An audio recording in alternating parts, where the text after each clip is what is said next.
ఎచ్చటి నుండి మువ్వల సవ్వడి నా చెవులకు సోకుచున్నట్లున్నది. ఎవరో నన్ను చేరవచ్చుతున్నట్లు అలికి అగుతున్నది. ఎవరి ముక్త మనోహర సుకుమార సౌందర్య రాశి పసిడి మేరి ఛాయతో, ప్రసన్నవదనముతో, పద్మనయనములతో, పొడవాటి వారుజడతో దివి నుండి భూమి కరుగించిన అప్సరసవలే అగుపించుతూ నన్ను మైమరిపింపజేయుచున్నది. ఎవ్వరి నీరు అందచందమ్ములతో నన్ను కట్టిపడవేచితివి. ఎవ్వదేవీవు ఏల ఇచటి కేతించితివి. నీరు అద్భుత శరీర లావణ్యానికి పాదాక్రాంత చిత్తుండనైతిని. నేను నా హృదయ సామ్రాజ్యానికి రాణిగా, నా అర్ధాంగిగా చేసుకొనవలనని నా హృదయం ఊగిసలాడుచున్నది. నీ మౌనానికి గల ఆంతర్యమేమిటో నాకు అవగతమవుతలేదు.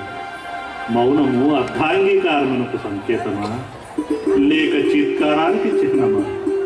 ఏమనుకొనవలి? నీ ఉద్దేశ్యమును ఏ రీతిని ఎరుగవలి?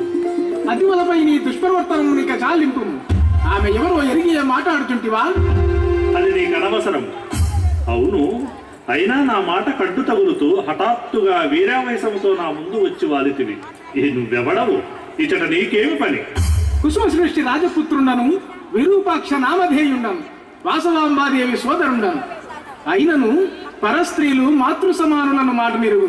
అతివలకడ జాగరూకతతో మసలు కొమ్ము. నీ హితబోధ నాకు అనవసరం. ఏమి కూసితివి? ఇప్పుడే నా కరవాలము చే నీకు బుద్ధి చెప్పేది.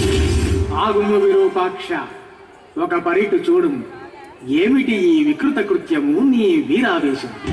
అది కాదు గురుదేవా, విజ్ఞతా విచక్షణహీనుడై, భావి వరుస వివేక శూన్యుడై చాలింపుమని అసందర్భ ప్రేలాపనలను కట్టిపెట్టుము నీ వీరావేశము.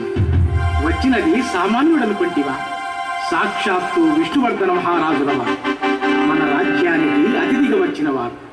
అతిథులు మనకు దైవ సమానులు. అట్టి వారిపై కత్తి దీయుట, కయ్యానికి కాలు దువ్వుట పాడిగా.